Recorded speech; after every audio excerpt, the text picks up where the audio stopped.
Señores, buenas noches. Esto es Luis Novarecio de Entrevista. Hoy, en el 20 de junio, un gran abrazo en el Día de la Bandera. En un ratito estoy conversando con un empresario al que hace mucho tiempo tengo la suerte de entrevistar y que siempre me parece muy interesante escuchar. Intentaré decir de una su apellido, no es nada sencillo, es Gustavo de nombre y es Grobocopatel de apellido. Me sé bastante bien, así que vamos a hablar con... Me parece que es interesante escuchar a un empresario que es muy joven, que tiene mucha trayectoria, que tiene un enorme respeto en el mundo.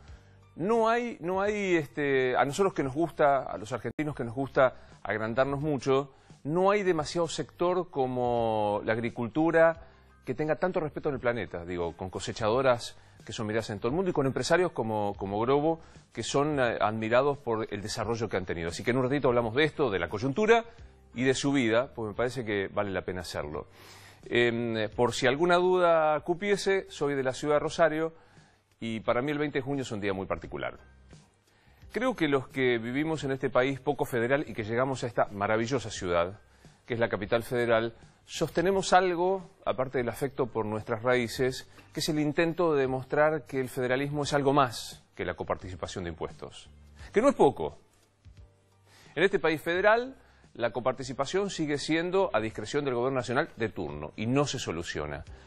Sin embargo, hay símbolos, y un 20 de junio vale la pena decirlo, que tiene que ver con el reconocimiento a aquellos hechos que a lo largo de la historia formaron parte de la trayectoria de un país. Y obvio es el 20 de junio. Como el 9 de julio para los tucumanos, el 20 de junio para los rosarinos es muy importante. Y no es solamente por una cosa chauvinista de una cuestión histórica. En la historia argentina muchas cosas no son como nos habían contado en Astolfi, Ibáñez o Drago en la escuela secundaria. Sin embargo, el 27 de febrero de 1812, Manuel Belgrano, ahí donde está el monumento a la bandera, creó la enseña patria. No hay metáfora, es ahí, es exactamente en ese lugar. Allí se levantó, por obra del arquitecto Guido, el padre de Beatriz, un monumento que también para los argentinos que nos gusta vanagloriarnos de dimensiones, dicen que es el monumento más importante en todo el mundo en cuanto al tamaño, en honor a una bandera patria. Solo voy a decir una cosa, y esto es bien arbitrario, pero creo que tengo razón. Es hermoso el lugar. Si no conoces Rosario, te aconsejo que lo hagas y que te asomes al monumento a la bandera, en donde la sensación de la épica de un proyecto colectivo se hace presente. Vos mirás el monumento a la bandera, mirás el Paraná, y sentís que había en aquel momento, en 1812, una épica de construir un proyecto.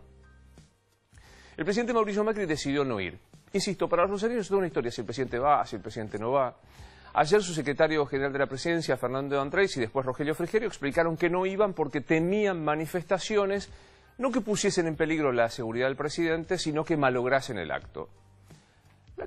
Es raro pensar que pudiese haber un incidente severo.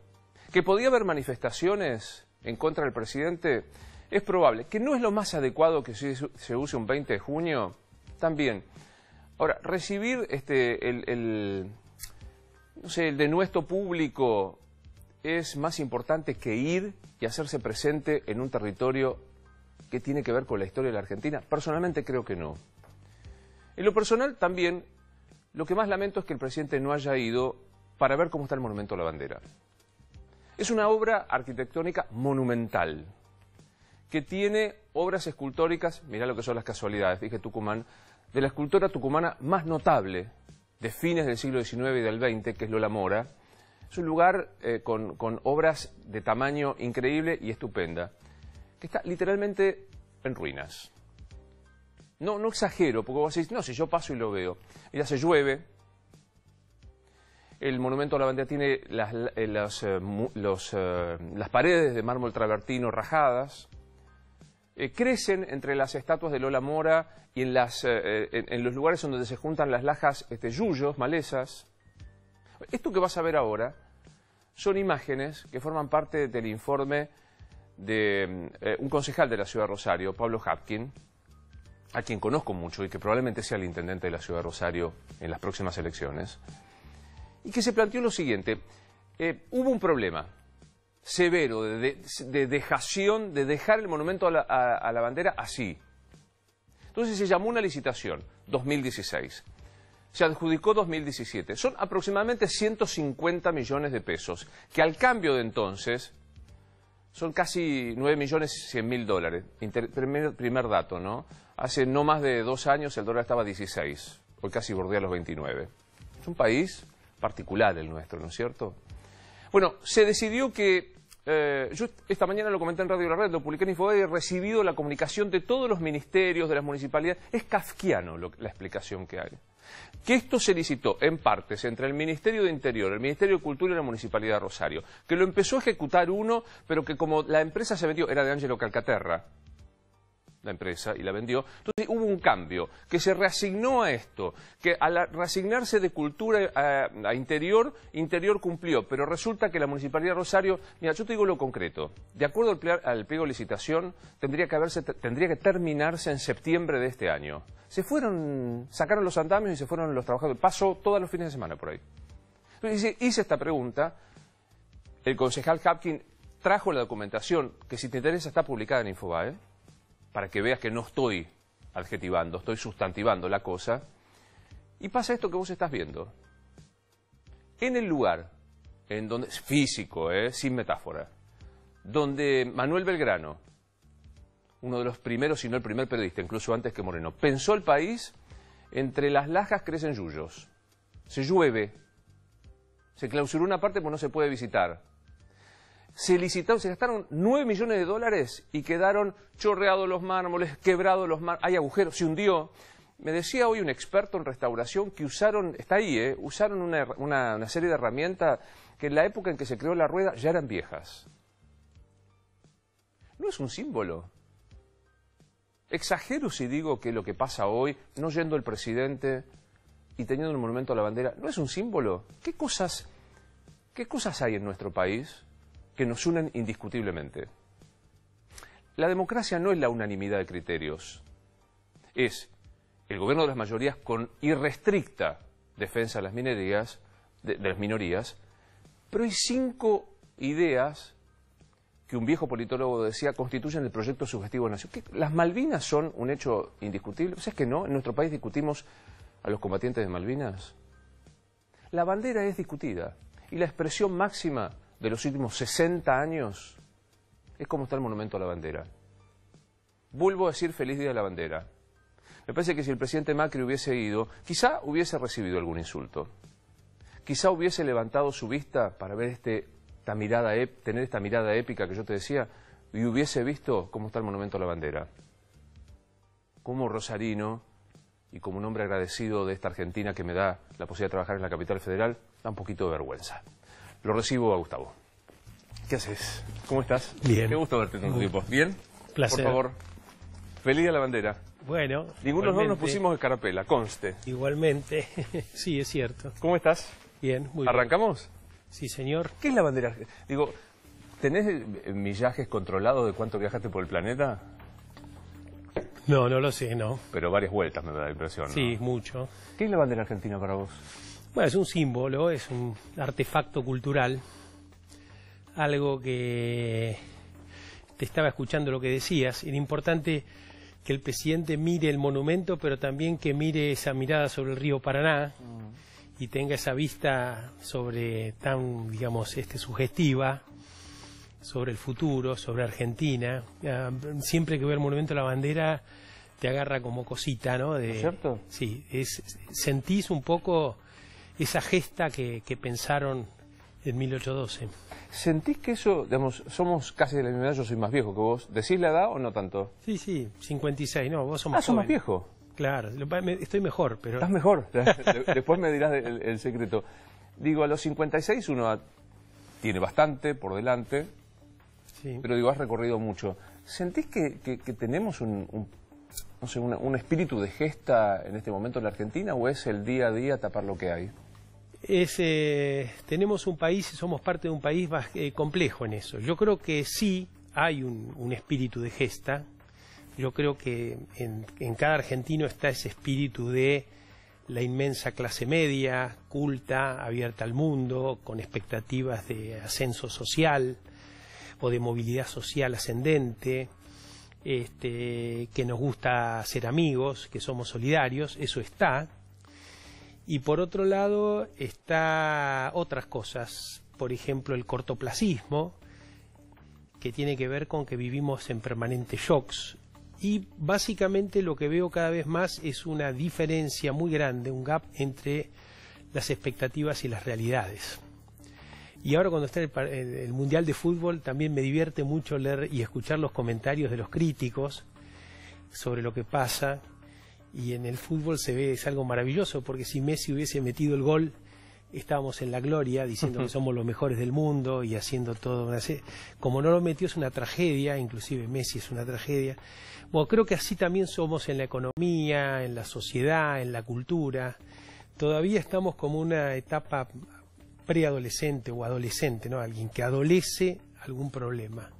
Y eso hace que realmente no nos podamos organizar, no podamos alinearnos. Como decía un amigo mío, un santafesino también, Víctor Truco, nosotros somos una sociedad que prefiere tener razón a aprender, ¿no? Y bueno, creo que somos un poco todo eso. En la medida que nos podamos reconocer como todo eso, yo creo que vamos a salir adelante. Dame tu visión como un emprendedor, como un empresario muy importante, estos 30 meses que lleva el gobierno de Mauricio Macri. Bueno, yo creo que hay avances increíbles, muy buenos. Es decir, creo que somos más república, que hay un Congreso activo, que debate, un Poder Judicial que aparentemente es más activo, un Poder Ejecutivo más abierto, los funcionarios van al Congreso a dar cuenta de su gestión. Se le critica que es un gobierno de CEOs, bueno, pero hay una parte buena en ser CEO, gente que sabe de gestión, y gestionar bien el Estado es cuidarlo al Estado, ¿no es cierto? Creo que estamos más abiertos al mundo, en un momento donde el mundo está complicado, se cierra, o sea, nos tocó una situación de contexto mala, pero esta apertura al mundo es sustancial. Creo que tenemos una democracia mejor y faltaría para que sea buena que tengamos un sistema de alternancia política fuerte y sustentable, pero eso no depende solo del gobierno, sino también de la oposición. Y me parece que tenemos algunos problemas que nos impiden tomar las decisiones correctas en los tiempos correctos, y que está vinculado con esta diferencia entre la expectativa y las realidades. Yo creo que creemos que somos más ricos de lo que somos. Como en el fútbol, creemos que somos mejores por ahí de lo que somos. Y eso nos impide tomar decisiones conscientes, responsables, sobre las cuestiones económicas, sociales y demás. Decís algo que me resulta muy interesante, porque de verdad nosotros creemos que somos un país en vías de desarrollo, un país, no sé, hoy se habla de distintas terminologías. Tenemos 30% de pobres. Claro. Eso nos hace un país pobre. Sí, sí. Tenemos un país donde 1 de cada 2 chicos no comprende lo que lee cuando se hace. Pero esa es la foto, pero si mirás la película es peor. Hemos creado pobreza. O sea, hemos creado pobreza donde no la había. Eso es algo que nos hace únicos. Muy pocos países del mundo han creado pobreza. Nosotros lo hemos hecho. O sea, tenemos que tener una reflexión. Y yo creo que el liderazgo del presidente, del poder, digamos, político, y de los líderes sociales y los líderes empresariales, pero fundamentalmente quien ostenta la presidencia, tiene que decir claramente las cosas como somos, a una costa de perder las elecciones, del costo político, ¿no? Del costo político, porque me parece a mí que es importante que alguien diga lo que somos, realmente cuál es nuestra situación objetiva. Trata de definirla. Digo, imagínate que le estás sugiriendo al presidente de turno, no importa que sea Macri. Definí hoy cuál es nuestra situación objetiva como país. Bueno, la situación objetiva es que nosotros no podemos subsidiar a la clase media para que viaje al exterior o haga compras al exterior, digamos, o se dé los gustos, digamos, de alguna manera, de la clase media que le parece que es o que nos parece que somos. Yo me considero también hijo de la clase media. Es decir, que estamos tomando, ese es uno de los ejemplos, digamos, pero me parece que de esos hay muchos. No vamos a tener que hacer un esfuerzo muy grande todos para poder salir de la situación donde estamos. Es más difícil de lo que creemos que es. Yo recién decía, y es impactante, porque uno viviéndolo debería tenerlo bien presente, pero cuando haces cuentas, cuando se licita la refacción del Monumento a la Bandera, hace 2 años el dólar estaba a 16, hoy está casi 29. Sí. Yo imagino que a vos, que sos un empresario, que cuando te juntás con tus amigos, alguno quiere saber porque cree que tenés información privilegiada, te dice, ¿nos la ponemos de sombrero en este momento económicamente hablando? No, bueno, digamos, los problemas son esos. Las oportunidades son enormes.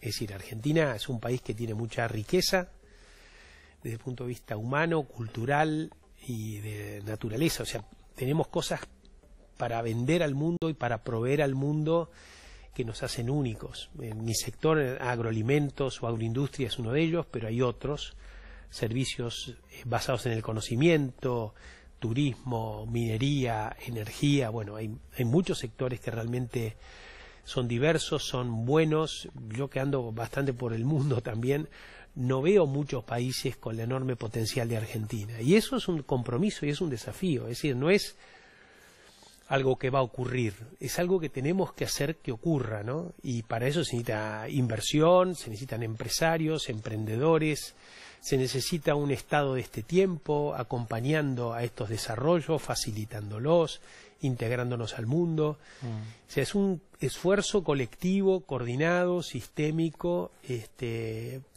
y tenemos con qué y tenemos por qué hacerlo. Creo no equivocarme si digo que hay un conjunto del colectivo, mal llamado la gente, que está desilusionado, que está angustiado con lo que está pasando, de vuelta al dólar, de vuelta... Sí. ¿Estás desilusionado vos particularmente con el gobierno de Macri? No, yo no estoy desilusionado. Yo lo que, digamos, veo o trato de ver objetivamente la situación, y yo creo que han cometido errores. Algunas cosas, diría yo, propias de la ilusión de alguien que asume un gobierno nuevo y que piensa que está en una nueva etapa casi fundacional de la Argentina, creando un nuevo sistema político, una nueva forma de ver la política, que en los momentos oportunos y buenos que tuvo no tomó las decisiones de fondo que había que tomar. O sea, a veces hay que tomar decisiones duras cuando mejor te va. O sea, cuando mejor te va es cuando está el momento oportuno de hacerlo. Porque es cierto que un gobierno no peronista tiene menos oportunidades de hacer transformaciones de fondo porque le falta por ahí soporte político. Pero este gobierno las tuvo y probablemente las tenga nuevamente en algún momento. Esto no es el 2001. No, definitivamente no. También el 2001 trajo una serie de consecuencias como shock cambiario, devaluaciones del 400%, una industria prácticamente que estaba con el 50% de la capacidad instalada y con un shock muy impresionante que trajo esa dramática pobreza. Casi el 60% de los argentinos eran pobres. Yo creo que no, estamos lejos de eso, pero van a venir momentos duros, que hay que explicar muy bien para qué vamos a hacer ese sacrificio, porque es un sacrificio que no necesariamente va a ser de largo plazo, no es el sacrificio de nuestros antecesores italianos o españoles de la posguerra, que eso sí era duro. Va a haber menos dureza, va a durar menos tiempo, pero vamos a tener un valle de algunos años de un gran sacrificio, de un gran esfuerzo, y que lo va a tener que hacer en forma equilibrada toda la Argentina, y el gobierno determinará la balanza, ¿no?, de quién paga, cuánto paga, cómo se paga, y lo vamos a tener que hacer entre todos. Pero alguien paga, o sí, sea, no hay vuelta. Obvio, siempre se paga. Aunque nos parezca que no pagamos, al final pagamos. ¿Cómo te sentís cuando se dice este gobierno favorece a los grandes grupos económicos del campo y les da todos los beneficios y castiga a la gente? No, puede ser un prejuicio, un mito, pero no es la realidad, ¿no? Y si uno ve de los grandes grupos de siembra que había hace 10 años, prácticamente no queda ninguno. Es decir, si hubiesen estado favorecidos, hubiesen sido, digamos, hoy estar vivos y con balances potentes, y eso no existe. O sea, han vuelto a sembrar o a hacer agricultura muchos de los pequeños y medianos campesinos que se decía antes que estaban desapareciendo. Hoy, obviamente, algunos desaparecen, pero la mayoría o una gran parte están creciendo. No, yo creo que no, y yo creo que las empresas están haciendo un gran esfuerzo. De hecho, si uno mira los balances de las empresas, se ve mayor debilidad, pérdida de patrimonio, digamos, muchas empresas estamos en esa situación. El gradualismo era una forma, diría yo, elegante de decir en este momento los empresarios también ponen. ¿Qué sentiste cuando se rumoreó hace poco, bueno, hay que volver a aplicar más derechos de exportación, más retenciones para el campo para paliar el déficit? Bueno, yo ahí siento gran decepción, porque es como que no aprendemos de la realidad que está frente a nosotros. La baja y la quita de retenciones de los últimos años, en realidad tuvo un impacto positivo sobre la recaudación del gobierno. O sea, bajar impuestos le permitió al gobierno recaudar más. En Argentina ese es otro de los grandes problemas. Tenemos un récord de impuestos que pagamos, más o menos el 40% del Producto Bruto Interno, 38% porque bajó un poquito, pero solo paga 2/3 de la población, hay 1/3 que evade. Entonces, la realidad es que los que pagamos, no pagamos el 40%, pagamos el 60%, el 70%, porque hay una gran parte que no paga. Entonces, si nosotros logramos que paguen los que no pagan, podríamos aumentar la recaudación bajando los impuestos. Y esas son las cosas estructurales que hay que hacer en el país. En la vieja fantasía de tengo 80 hectáreas, 100 hectáreas y vive toda la familia y me voy de viaje a Europa, ¿es eso, una fantasía? Y es un poco de fantasía. Es una... sí, la fantasía está en la sociedad en todos lados. La fantasía lo tienen el empleado público, el empresario, y también esos pequeños productores o medianos productores. Digo, tengo hoy 80 hectáreas y sobrevivo haciendo, no sé, soja en mi zona, ponele. Depende de lo que hagas. Yo creo que con 80 hectáreas un matrimonio vive y puede tranquilamente, digamos, subsistir, pero es difícil. Ahora, el que tiene 80 hectáreas tiene que pensar en qué tecnologías nuevas, cambiar de cultivos más intensivos, o sea, crear un sistema productivo adecuado a esa cantidad de hectáreas. Pensando en esto y en esta situación, ¿el dólar para el campo casi a 29 pesos es un dólar cómodo? Tengo dos respuestas que darte. Primero, que el tema del dólar no es solo una foto de lo que soy, sino una película. Yo creo que el tipo de cambio tiene que seguir a la inflación. O sea, no es lo que soy, sino que un poco qué es lo que va a pasar en los próximos meses. Hoy puede estar bien, pero puede estar mal. Y el tipo de cambio, en realidad, es la consecuencia de la falta de competitividad del país. Nosotros tenemos que saber que la enfermedad es la falta de competitividad. Esa falta de competitividad hace que haya más pobreza y además, cuando vos tenés un país que es poco competitivo, necesitas un tipo de cambio devaluado, digamos, un peso débil. Porque si, o sea, que yo produzco esto, en términos dólares, cueste menos, devalúo para que cueste menos. Y efectivamente, es la consecuencia de esa competitividad. A la medida que vayamos creciendo en competitividad, vamos a ir fortaleciendo el peso y vamos a ir fortaleciendo salarios. Porque la contracara de un peso débil son salarios más débiles también en términos de intercambio con el mundo. Entonces, tenemos que trabajar sobre el tema de competitividad. Es un arduo trabajo, pero es un trabajo que al final rinde. Hay ejemplos en el mundo de países que han salido muy rápido de esa situación. Y la competitividad tiene que ver con la productividad, tiene que ver con el trabajo, tiene que ver con los impuestos, con la calidad del Estado, con la inserción al mundo, con la inversión en investigación y desarrollo en un mundo que se va transformando. Es decir, son muchas las cosas que hay que hacer para eso. Así que yo te diría, me preocupo menos por el dólar, porque sé que al final es una guerra que se vence y se puede ganar trabajando sobre las causas y no sobre las consecuencias. Devaluar sin cambiar la competitividad es pan para hoy, hambre para mañana. Y cada vez más hambre y menos pan más rápido, ¿no? Es pan para hoy, hambre para mañana con más pobreza. Es el círculo vicioso que nos ha llevado hasta donde estamos hoy. Y ya lo hemos visto, o sea, ¿por qué se repetiría otra consecuencia de un hecho que hemos repetido a lo largo de la historia, no? Yo creo que tenemos todos, de alguna manera, la ilusión de ser algo distinto, algo nuevo, algo que va a generar resultados por obra y por magia, no sé. ¿Y qué sentís cuando Carrió te dice, no quieren liquidar, tienen los dólares a Covachava, la cosecha? Yo le Yo personalmente le tengo mucho aprecio acá arriba, así que puede decir cualquier cosa. La realidad es que no es así, digamos, bueno, de hecho, los hechos,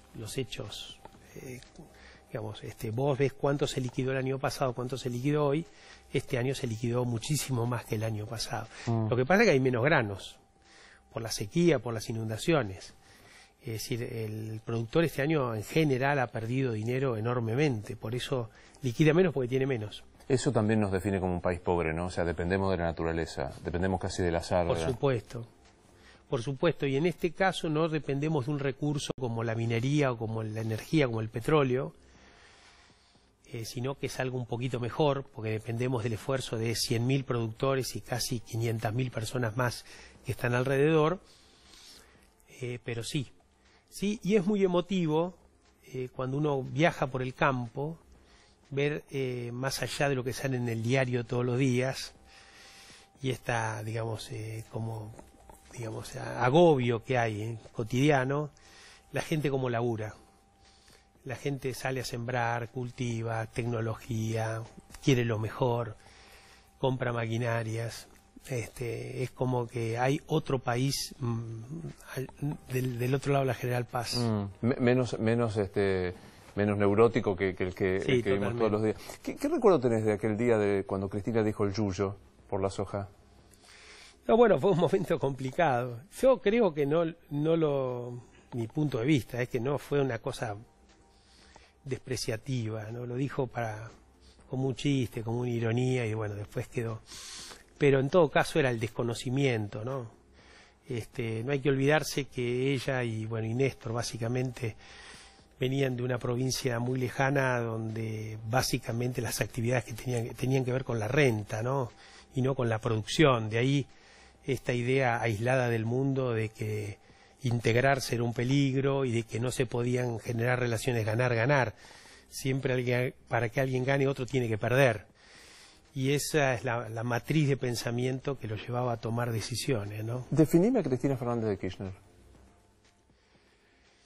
Bueno, yo objetivamente creo que digamos, era una persona que no tenía capacidad de gobernar. O sea, si yo tuviera que criticar algo al kirchnerismo objetivamente, es la falta en la calidad de la gestión de las cosas públicas.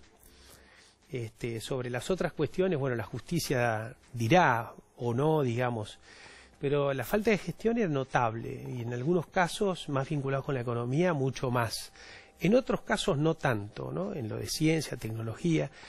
En educación también porque Cristina y en general el kirchnerismo era bien visto por los sectores sindicales, docentes. Entonces había una posibilidad de diálogo transformador que no se hizo, perdimos una oportunidad. ¿Y cómo explicás frente a este diagnóstico tuyo, que es esto, es un diagnóstico tuyo, que hoy se hable de un 25, un 30% de intención de voto? Bueno, yo creo que hay gente que le importa menos la calidad de gestión o no la vincula directamente como un problema.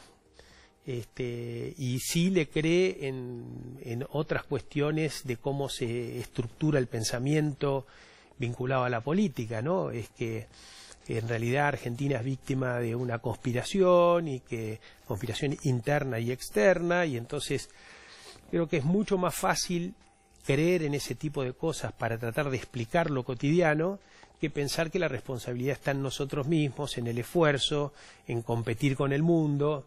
Es como, no sé, la selección argentina va a jugar al Mundial y dice que todos los árbitros los bombean, están en contra y que en realidad era full y que justamente no se dio porque tuvieron la mala suerte de que, y no entender que el problema somos nosotros mismos. De la misma manera que te pregunté por Cristina, definime a Mauricio Macri, Gustavo.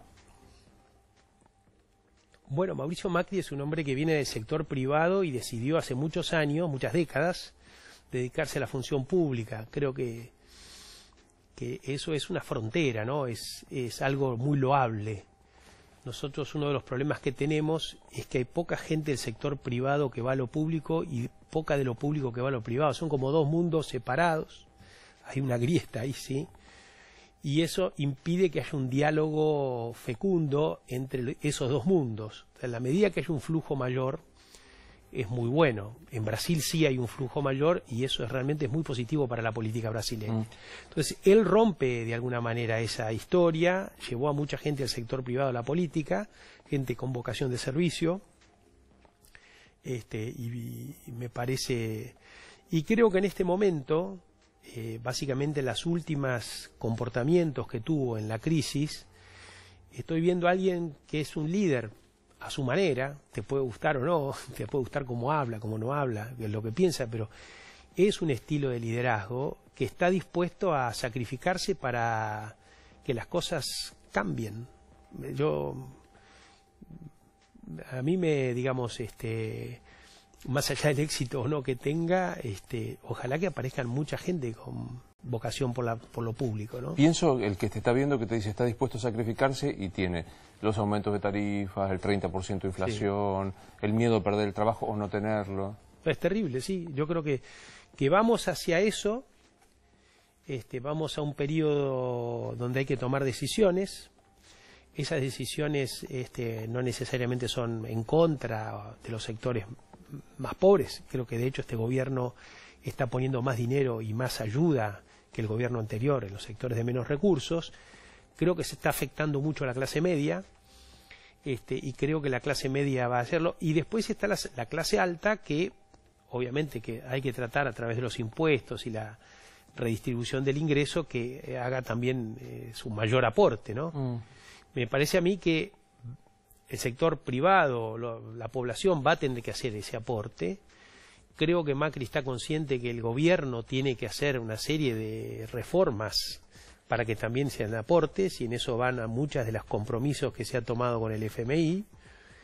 Y me parece que Macri es un buen líder para este momento para hacer eso. ¿Te hace algún ruido volver al fondo? No, a mí no. Obviamente que uno vuelve al fondo no porque le va bien. Digamos, el análisis es la situación en donde estábamos, o donde estamos, que estamos mal, y la necesidad de tener un organismo multilateral que de alguna manera avale lo que estás haciendo. Eso para los inversores del mundo o para quienes manejan los flujos de capital del mundo es fundamental. Uno preferiría que el país sea fuerte, estable, consolidado y que no necesite del FMI. Pero en la situación que estamos yo creo que ha sido una buena decisión. El tiempo lo dirá. ¿Sos rico? ¿Yo? Sí. Yo creo que sí, porque hago lo que quiero. Hago lo que quiero y mi trabajo me gusta, digamos, me doy los pequeños lujos que me gustan, que básicamente es viajar, aprender, la música, digamos, hago lo que me gusta. ¿Para qué sirve la plata? Para eso, para hacer lo que uno quiere. Ergo, para ser feliz. Por supuesto. Sí, yo creo, por eso, un amigo de mi viejo le preguntaron, ¿usted tiene mucha plata? Y él le contestó, tengo más de lo que necesito y menos de la que vos pensás. Mirá, yo creo que la felicidad no tiene que ver con tener o no tener dinero. La felicidad tiene que ver con estar consciente de sí mismo, poder hacer lo que a uno le gusta, disfrutar, tener los tiempos para eso. Sí, soy rico en ese sentido. Contame para el que no lo sepa, ¿de dónde vienen los Grobo? La familia Grobo-Kopatel viene de lo que hoy es Moldavia. Era una región del Imperio Ruso que se llamaba Besarabia. Era el límite entre el Imperio Turco Otomano y el Imperio Ruso. Y la familia fue a vivir ahí, probablemente venían de Polonia o de Alemania. Se fueron a vivir ahí porque el Imperio Ruso quería instalar gente ahí porque era la zona de frontera con el Imperio Turco. Y ellos vinieron a Argentina en 1910, de alguna manera perseguidos por este proceso que llamaban los pogroms, que eran levantamientos en contra de la comunidad judía en distintos lugares de Europa. Y bueno, ellos vinieron en 1910 y se instalaron en Carlos Casares. ¿Abuelo? ¿Tu abuelo? Abuelo de 9 años y bisabuelo de 30, ponele, que nunca logró aprender español. ¿Nunca? No, se murió antes. ¿Y qué aprendiste, digamos? ¿Qué sentís que hay como... Viste que uno siente que en algún momento, y nuestra edad es muy propicia para eso, uno dice, esto es mi viejo, o esto es mi abuelo, esto es la sangre que aprendí, que vino inculcado en una enseñanza que le gana a cualquier universidad? Y yo creo que soy fruto de ese espíritu de inmigrantes que luchaban por la libertad. Yo lucho por mi libertad, del esfuerzo, del trabajo. Yo creo que soy básicamente alguien que trabaja mucho y que me esfuerzo mucho, pero también con el agregado de algo argentino, ¿no? Yo estudié en la escuela pública, primaria, secundaria, universidad. Tengo esta vocación también de transformar, digamos, de que Argentina es un país de muchas oportunidades, es un país que te ayuda a progresar, es un país que te permite ver el mundo con una óptica diferente. De hecho, en el mundo, la mayoría de los argentinos que están diseminados en el mundo les va bien. Y está dispuesto a luchar acá, digamos, para mejorar Argentina, para torcer este rumbo de pobreza. Yo lucho por mi libertad, dijiste. Sí. Creo que la libertad es un camino. Sí, y digamos, uno tiene internamente muchas trabas para ser libre. Por ejemplo. Tiene el deber ser, la responsabilidad con otros. A veces uno se va a dormir pensando que tiene mucha gente que trabaja y que dependen de uno, y de la empresa, y de los hijos, y de la familia. Y bueno, esas cosas de alguna manera te condicionan la libertad, sí. Y pensaba, digo, en lo que se espera que vos seas. También. Con el tiempo uno es más libre. Pero es un trabajo. Y en algún momento dijiste, en los hoteles que pones, Gustavo Grobocopatel, profesión... Ingeniero agrónomo. ¿Seguís poniendo ingeniero? Sí, siempre. No empresario, no, ingeniero agrónomo. ¿Y en algún momento dijiste, me voy al mismísimo diablo? No, nunca se me ocurrió eso. Nunca se me ocurrió. Es decir, uno es lo que es y es de su tiempo, ¿no? O sea, no haría ahora las cosas. Yo estoy haciendo un trabajo en Ghana ahora, en África, de consultoría, y digo, qué sé yo, si tuviera 25 años, como era yo a los 25 años, me iría a trabajar a Ghana. Pero ahora a los 56 no. Uno es de su tiempo, tiene que respetar eso. Llegaste a Ghana y por primera vez, ¿qué primer foto sacaste? Bueno, hay determinadas características que definen culturas. Es África, como cuando uno llega a la India y dice esto es India, o a China y dice esto es China. Esa frase, digamos, contiene muchas cosas. Hay una forma de ver la vida, hay creencias, hay determinadas cuestiones, no sé, lo que para vos es orden a lo mejor no es orden para ahí, lo que para vos es suciedad no es suciedad para ahí. Entonces uno se siente pequeño, ¿no? Como se siente como que tiene que ser parte de ese mundo o aprender a ser parte de ese mundo. Ese es un ejercicio interesante para hacer. Juzgar menos y tratar de comprender más. Sí, claro, sí. ¿Y dónde más estás laburando? ¿Estás haciendo cosas en Ghana? Bueno, en Brasil supongo que seguís haciendo. Brasil muy poco. Estuve haciendo algo importante en Colombia para el gobierno. Estuve haciendo cosas en Chiapas, en México. Y estuve haciendo algo para el gobierno nacional, para el Plan Belgrano. En países como Kazajstán, estuve en Albania. Ahí estuve con la Universidad de Harvard haciendo cosas juntos. Lo de Ghana ahora me divierte mucho. Me imagino. Es una entrada, digamos, si uno mira el mapa, o sea, ahí atrás tenés un mapa vos, Argentina está mucho más cerca de West África que de Europa. Es decir, que nuestros socios es el Mercosur y el oeste de África, que además demandan los productos que nosotros tenemos. Ahí hay enormes oportunidades para Argentina. Pero culturalmente, o no sé, metafóricamente nos sentimos más cerca de París que de... No, sí, eso sí. Eso sí, a pesar de que todas estas fueron colonias europeas, nosotros, lo nuestro es Europa, sin duda. Sin duda. ¿Seguís haciendo música? Sí, sí. Canto la semana que viene en Mendoza y canto en el CCK en agosto, música de cámara argentina. Y además tengo el trío que vos conociste. Sí, claro. Sí. Digo, cantás y haces música lírica. Sí, las dos cosas. ¿Me contás cómo el tipo que sabe explicarle al planeta cómo se hace la mejor soja se sienta y hace música de cámara argentina? Bueno, quizá puedo explicar eso porque hago música. Yo creo que uno no es dos personas. Es decir, es más, yo tengo la hipótesis de que el pensamiento artístico y el pensamiento científico, si querés, son partes de uno que hay que cultivar de la misma manera. Porque el pensamiento artístico está vinculado con la comunicación. Uno es más empático, porque el arte es comunicar. Claro. Sos más creativo, eso está vinculado con la innovación. Entonces, comunicar, innovación, creatividad, son las competencias que se requieren hoy para ser un buen empresario. Y eso sale del pensamiento artístico. Sos mayo del 68, la imaginación... Yo creo que sí, yo creo que sí, que la imaginación sigue siendo, la imaginación al poder sigue siendo...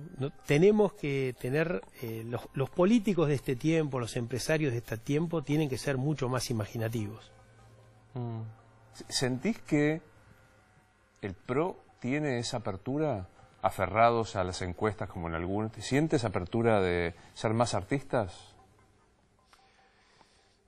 Me da la impresión que es algo que se está construyendo, ¿no? Es algo nuevo. Es algo nuevo. Es decir, los partidos... Radical tiene más de 100 años, el peronismo tiene, no sé, más de 60 años. Son partidos que, inclusive con todos esos años, todavía no se sabe muy bien qué es cada uno, ¿no? El PRO va a tener que encontrar, es algo nuevo, y va a tener que encontrar el PRO y Cambiemos, no sé, esa coalición va a tener que encontrar también un ser. Es bueno ese juego que planteaste, vas a gana ahora hacer lo que tengas que hacer. Concretamente, ¿qué estás haciendo? ¿Un proyecto de desarrollo agrícola? Estoy ayudando al Banco de África a definir programas de desarrollo de áreas rurales, fundamentalmente en lo que llaman las sabanas. África es un país que consume muy poca proteína, mucho menos de lo que dice la OMS que hay que consumir, y tienen que hacer proteínas internamente, además, para crear trabajo. Claro. Estoy ayudándolos a pensar estrategias de ese tipo. Te encontrás con el presidente del Banco de África, trabajan y a la noche van a cenar y te dice, Grobo, ¿me definís el peronismo? El peronismo es un movimiento. Eso sabemos todos. Es una zaraza que decimos. Y peronismo todos. Somos todos. Pero dijo el general. Sí, sí. Yo no soy antiperonista, aclaro, y además entiendo muchas de las cosas que pasan. Me parece que eran cosas de otros tiempos. Eran cosas de otro tiempo, donde se pensaba el centro y la periferia. Era un mundo que se estaba empezando a cambiar después de las guerras y que necesitaban una mística de desarrollo nacional basada en las fuerzas, en determinado tipo de fuerzas. Una burguesía nacional. Pero resulta que hoy la burguesía nacional no existe más porque, la globalización hace que los burgueses se transformen en emprendedores y que hoy sean más importantes los emprendedores globales que la burguesía nacional, porque las barreras del Estado-Nación son cada vez más lábiles y porosas. Entonces hay que repensar, hay que hacer un peronismo del siglo XXI. Y para hacer un peronismo del siglo XXI hay que romper con lo que te ancla al pasado. Te tomo la frase, si buscamos el título bien gorila, preguntado por un gorila, el peronismo es cosa de otro tiempo. El peronismo, tal como mucha gente dice, que pasa que hay muchos peronismos que piensan en un peronismo moderno. O sea, esto mismo que te dije yo te lo puede decir un peronista. Yo creo que hay una gran cantidad de gente que piensa en un peronismo para otro mundo, un mundo que ya pasó. Sí. ¿Nos morimos y qué pasa, Gustavo? No pasa nada. Otro que me tocó, que me complica, pues yo pienso lo mismo. O sea, yo deseo que venga alguno que me... ¿No pasa nada? No, yo Yo siempre digo, por ahí te hacen esa pregunta y me lleva por delante un auto y estoy por morirme y tengo un segundo para pensar algo, y lo que pienso es, hice todo lo que quise y yo aproveché el tiempo lo mejor que pude y nada, pasó. Pero Siegfried Under, metro 20 y fue. Sí, queda un poco, algunas cosas quedan del recuerdo, de los amigos que te recordarán, de tus hijos, o y que ojalá que inspiren cosas buenas, pero eso tampoco está en tus manos.